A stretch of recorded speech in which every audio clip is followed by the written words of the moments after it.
Today, I'm going to be talking about accommodations at school and work for ADHD.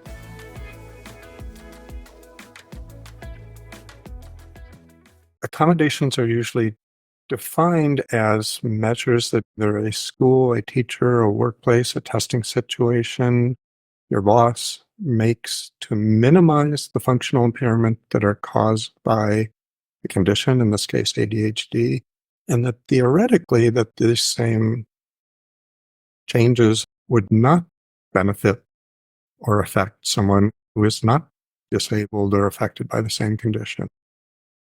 That second part is often not rigorously examined or looked at, or even a necessary part of accommodation, but that is sort of the intent or purpose of the accommodation. It's not to give someone an advantage over others, it's to bring them up to a standard level of performance. And yes, we can get into a philosophical discussion as to whether societal standards are ideal for everyone or whether we should be having more individualized goals, but I'm not going to get into that now. Most of the research that there is has been done, as with many of the subtopics within ADHD, have been done on children, and that means these are accommodations in the school place. The commonest one by far is offering kids in a school situation extended time to complete test situations, sometimes extended time to complete homework or other assignments.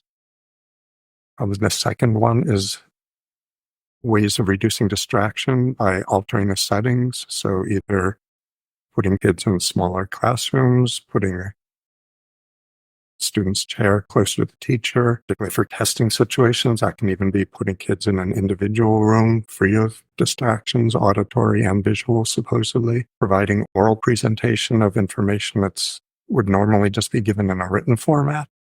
And although I hadn't seen many studies on it, I'd also posit the opposite, particularly in college situations, providing written information when it's only orally presented to others. So a very common one in college, written lecture notes for students with ADHD, rather than having them just or only attending the auditory or formal presentation by the teacher. Accommodations that have been studied frequently for kids with ADHD have been having more frequent breaks, more interruption instead of having long stretches of time. And then the last one is the use of calculators. Many of these have been designed or offered knowing what the deficits in executive functioning caused by attention ADHD, attention deficit hyperactivity disorder.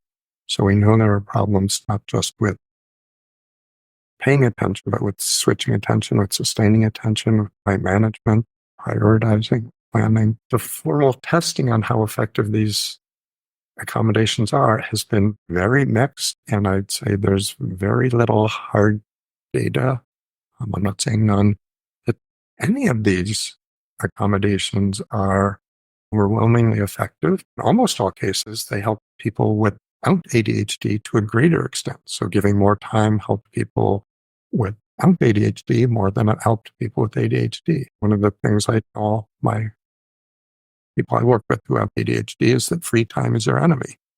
That if you're given a huge expanse of time, people with ADHD have a harder time structuring and using it effectively, and often further away greater amounts of time. Other learning disabilities are disproportionately found among individuals with ADHD, and certainly for some of those specific dyslexia, other reading conditions, other accommodations have been measurably and consistently found to be helpful.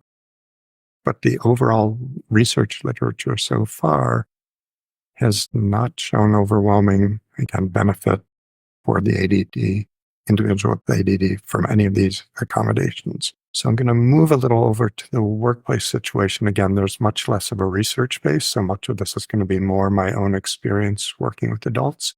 And I'm going to start with my strong preference, rather than calling these accommodations, is to label them efficiencies. And why I'm saying that is the term accommodation, both often by the employer, certainly by coworkers who aren't receiving it, and often the individuals themselves who's receiving it.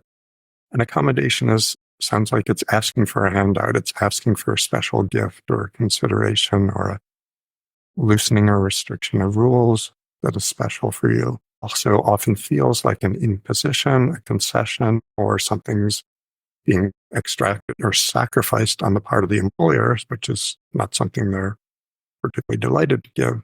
One thing I will back up and say is that the topic of accommodations is actually very explicitly and clearly addressed in the federal Americans with Disabilities Act that Senior George Bush signed into office when he was president for the turn of this millennium.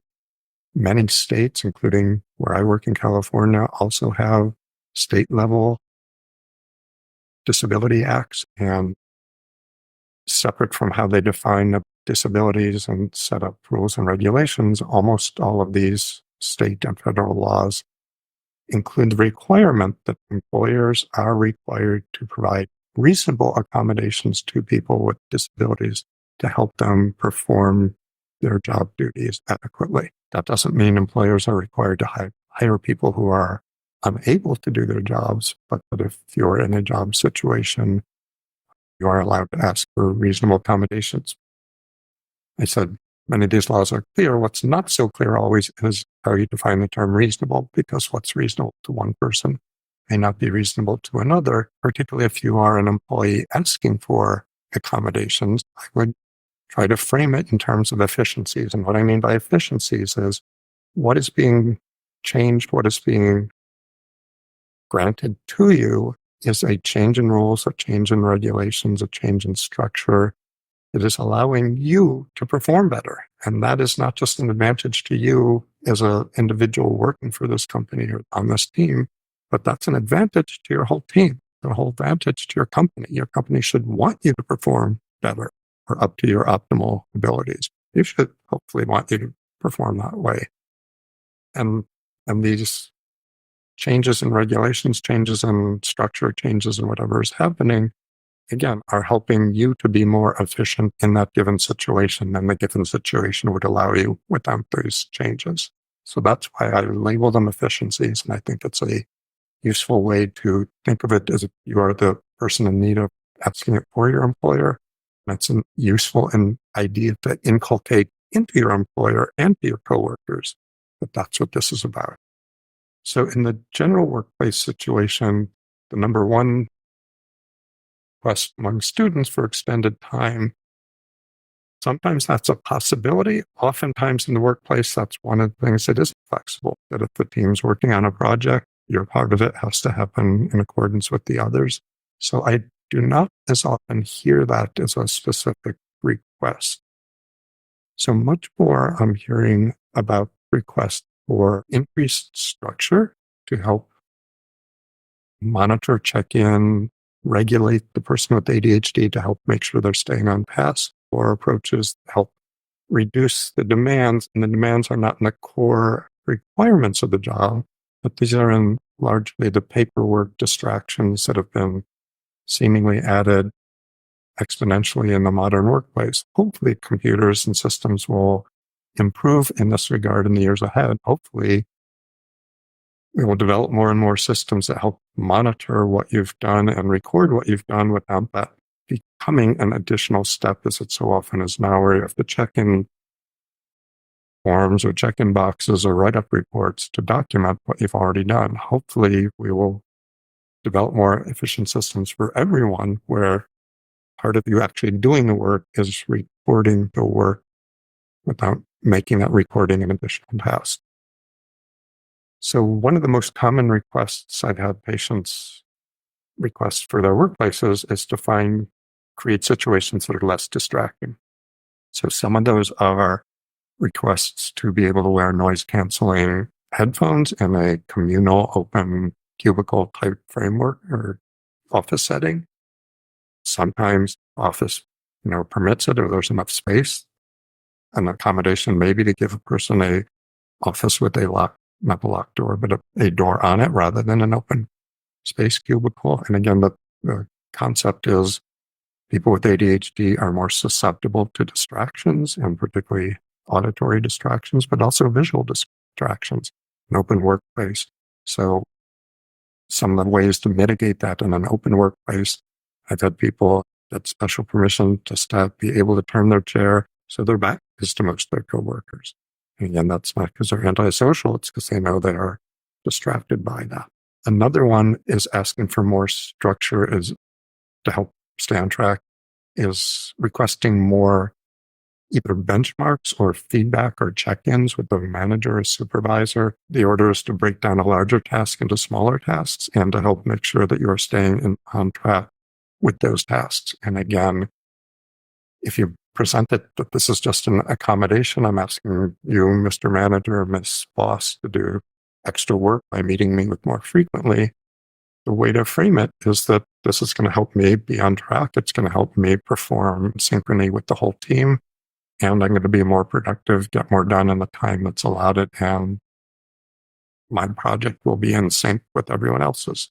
So again, it should ideally, and probably the investment in time of making sure you are on track, ideally would be less time overall than that manager or supervisor spends in tracking you down. People often ask me, should I be asked, I don't want to ask for accommodations. That's going to mark me as a troublemaker, mark me as a problematic worker.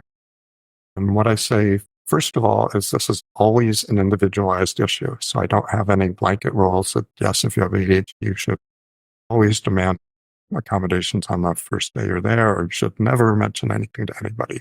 This is always an individual situation based on their own abilities, based on your other strengths, based on how much ADHD is interfering with specific tasks, based on what you know about how your manager or workplace is likely to deal with things. There are a couple of drawbacks of asking for accommodations. I mean, one is that even though explicitly in federal law and explicitly in most state laws, including California's, the employer isn't allowed to discriminate against you for having a disability or for asking for accommodations, and some in violation of the law or in some ways skirting or circuitously working with the law. Sometimes people who get accommodations are discriminated against. Sometimes people with identified disabilities are discriminated against. And there is stigma, which is negative viewpoints held by coworkers or bosses, or the person's own internalized stigma. Many people with ADHD feel they should be able to buck up and meet the standards of other people in these measures, and they stigmatize themselves as being weak or defective or wrong. Even if they know that ADHD is an explanation, they're afraid they may be using it as an excuse. Related to this, but I'd say subtly different, is the issue of resentment or jealousy. This is framed as an accommodation, as a concession rather than an efficiency. Other people may resent, why does she get her own private office? Why does he get to wear headphones when everyone else has to be exposed to the ringing phones and other noise in the common area? Again, if you frame it in terms of why this helps mitigate your specific disability or problematic areas and perform at a better level, that can help both your coworkers and you and your bosses understand it more efficiently. Maybe more often, or I don't know, frequency or how we'd parse this out, but very often anxiety about ADHD or knowing that ADHD has led you to daydream or use time inefficiently, and knowing that impairs your testing performance or job performance or presentation performance can add to anxiety. And it can be often that the anxiety is a bigger piece of the puzzle than the ADHD in terms of impairing in performance. And if that's so, that's important to identify because there's different strategies, either psychotherapeutically or psychopharmacologically, that can help address anxiety.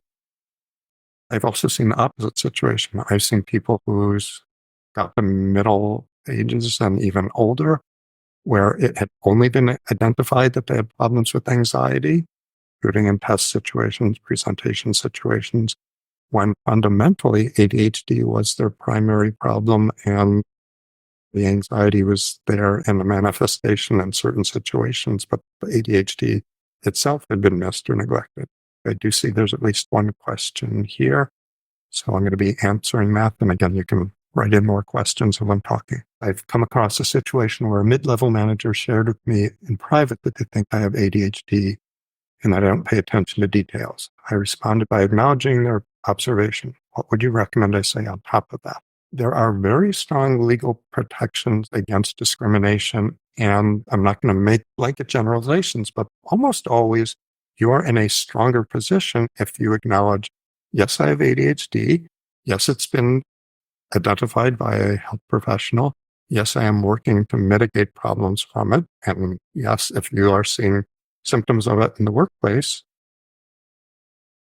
I'd appreciate these additional ways of efficiencies so we can work together so I can lessen any negative impact this may be having. There may be specifics of an individual situation where that's not wise or that's not helpful. Again, particularly if other people are already noticing things that they are deeming problematic, you are almost always better in a stronger position acknowledging, yes, I am aware this is a condition, because once you've publicly acknowledged that to a manager or supervisor, they are legally required to acknowledge this in your workplace evaluations, and they are legally required to work with you on reasonable accommodation.